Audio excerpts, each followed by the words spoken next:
하나씩 알아가는 건강 지식. 이번 시간은 더위에 대한 내용입니다.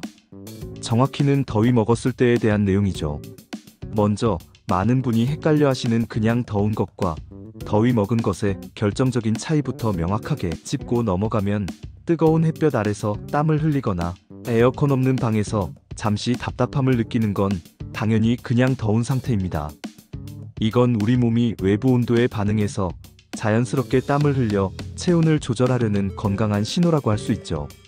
하지만 만약 갑자기 어지럼증이 느껴지거나 머리가 깨질 듯이 아파오고 온몸에 힘이 쭉 빠지는 것 같다면 단순한 더위가 아닙니다. 몸이 보내는 위험 신호인 거죠. 인체는 주변 환경이 변하더라도 체온을 약 36.5도로 일정하게 유지하려고 끊임없이 노력하는데, 폭염과 같이 극도로 높은 온도에 장시간 혹은 갑작스럽게 노출되면 체온 조절 시스템이 과부하에 걸리거나 망가져버리면서 문제가 발생하게 됩니다. 이런 상태를 통틀어 온열질환이라고 부르죠. 온열질환은 열탈진, 열사병 등 다양한 형태로 나타나며 각각 다른 심각성과 대처법을 가지고 있습니다. 그럼 더위를 먹었을 때 구체적으로 어떤 증상들이 나타나는지, 그리고 그 심각성에 따라 어떻게 구별되는지 좀 더 자세히 알아보죠. 더위를 먹었을 때 나타나는 증상들은 크게 두 가지 주요 형태로 나눌 수 있습니다. 바로 일사병과 열사병이죠. 우리가 일반적으로 더위 먹었다라고 가볍게 말할 때 가장 흔히 떠올리는 증상들은 주로 일사병에 해당한다고 보시면 됩니다. 일사병의 공식적인 의학 용어는 열탈진이라고도 불리는데요. 용어에서 알 수 있듯이 체액과 전해질의 불균형으로 인해 몸이 탈진 상태에 이르는 것을 의미하죠. 일사병의 대표적인 증상들을 자세히 살펴보면 다음과 같습니다. 첫째, 어지럼증과 두통은 가장 흔한 초기 증상 중 하나이죠. 머리가 띵하거나 핑 도는 느낌, 또는 관자놀이가 욱신거리는 두통을 느끼게 됩니다. 둘째, 메스꺼움과 구토 증상도 자주 나타나죠. 속이 울렁거려 음식을 먹기 힘들거나 심하면 실제로 구토를 하기도 합니다. 셋째, 극심한 피로감과 무기력증이죠. 온몸에 힘이 쭉 빠지고 아무것도 하기 싫은 상태가 될 수 있습니다. 넷째, 근육 경련으로 특히 종아리나 허벅지 같은 큰 근육들이 의지와 상관없이 욱신거리거나 쥐가 나는 듯한 느낌을 받을 수 있죠. 이는 땀으로 인해 전해질이 과도하게 빠져나가서 생기는 현상입니다. 다섯째, 심박수가 증가하고 땀을 비우듯 흘리는 과도한 발한 현상도 몸이 체온을 낮추기 위한 과정에서 나타나는 것이죠.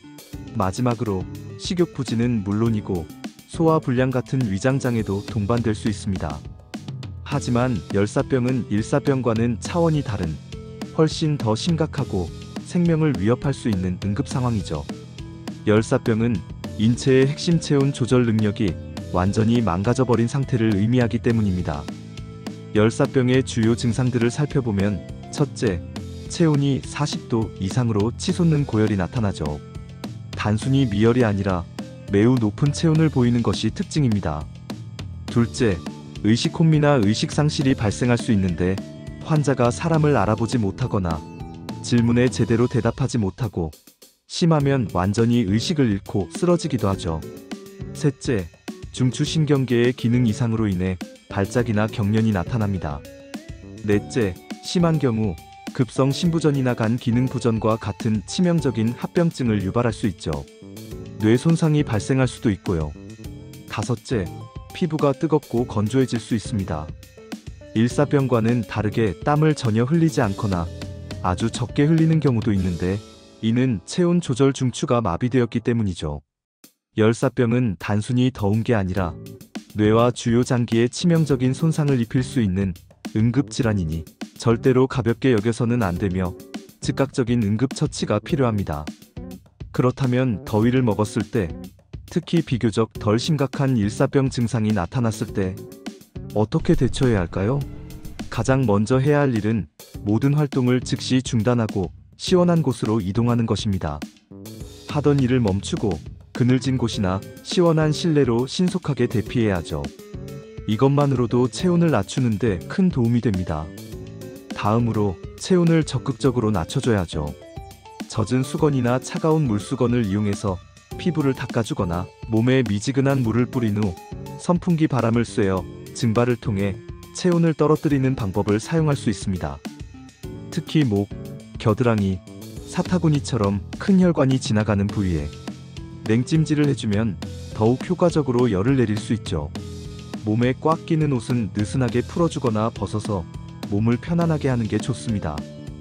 옷이 몸에 달라붙어 있으면 열 발산을 방해하고 혈액순환에도 좋지 않기 때문이죠. 그런 뒤에는 수분과 전해질을 충분히 보충해야 합니다. 물이나 스포츠 음료 또는 이온 음료를 조금씩 자주 마셔서 땀으로 빠져나간 체액과 전해질을 보충해주는 것이 중요하죠.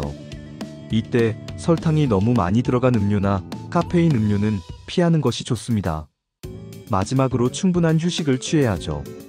몸의 기능을 회복하고 에너지를 보충할 수 있도록 조용하고 시원한 곳에서 편안하게 쉬는 것이 필수입니다. 하지만 이런 응급처치에도 불구하고 증상이 나아지지 않거나 40도 이상의 고열, 의식변화, 발작, 경련 등 열사병의 심각한 증상이 나타난다면 119에 신고하여 응급실을 방문해야 하죠. 열사병은 골든타임이 중요한 질환이므로 신속한 의료진의 도움이 필요합니다. 대처도 중요하지만 미리 예방해서 이런 고통을 겪지 않는 것이 가장 좋겠죠? 그러기 위해서는 폭염특보가 발효되거나 햇볕이 가장 강한 시간대, 보통 오전 11시부터 오후 4시에는 가능한 한 야외 활동을 줄이거나 아예 삼가는 것이 좋습니다. 꼭 나가야 한다면 햇볕을 피해 그늘로 다니거나 최대한 짧은 시간만 활동하는 게 좋고, 양산이나 책 넓은 모자로 햇볕을 차단하는 것이 중요하죠. 또 면이나 리넨 등 가볍고 흡습성이 좋은 소재의 옷을 선택하여 몸에 열이 잘 발산되도록 하고 통풍이 잘 되고 헐렁한 옷을 착용하는 것이 좋습니다. 꽉 끼는 옷은 체온을 높일 수 있기 때문입니다. 규칙적으로 물을 충분히 마셔서 몸의 수분을 항상 유지하는 것도 중요하죠. 갈증을 느끼기 전에 미리 마시는 것이 좋기 때문에 목이 마르지 않더라도 틈틈이 물을 마시는 습관을 들이세요. 몸에 열을 식히고 수분과 영양분을 보충해 줄 수 있는 여름제철 음식을 섭취하는 것도 좋은 방법입니다. 그렇다면 더위 먹었을 때를 대비하여 우리 몸에 도움이 되는 음식들은 어떤 것들이 있을까요? 첫째, 수박입니다. 수박은 90% 이상이 수분으로 이루어져 있어 갈증 해소에 탁월하며 이뇨작용을 촉진해 체내 노폐물 배출에도 도움을 주죠. 피로 해소와 해열 작용도 뛰어나며 특히 햇볕에 노출되어 속이 메스껍거나 구역질이 날 때 효과적으로 증상을 완화해 줄 수 있습니다. 둘째, 오이죠. 오이는 시원한 성질을 가지고 있어 체내 열을 식히는 데 효과적입니다. 수분 함량도 높아서 탈수 예방에도 좋죠. 셋째, 녹두입니다. 녹두는 예로부터 해열 및 해독 작용이 뛰어나다고 알려져 있으며 칼슘, 철분, 단백질, 비타민 등 다양한 영양소가 풍부하여 여름철 떨어진 기력을 보충하는 데도 좋죠. 넷째, 메밀입니다. 메밀은 찬 성질을 가지고 있어 몸에 열을 내리고 순환을 돕죠. 메밀국수나 메밀차 형태로 즐기면 시원하게 더위를 이겨낼 수 있습니다. 마지막으로 복숭아입니다. 복숭아는 수분 함량이 높고 비타민 A, C가 풍부하여 여름철 잃기 쉬운 영양분을 보충해주는데 탁월하죠.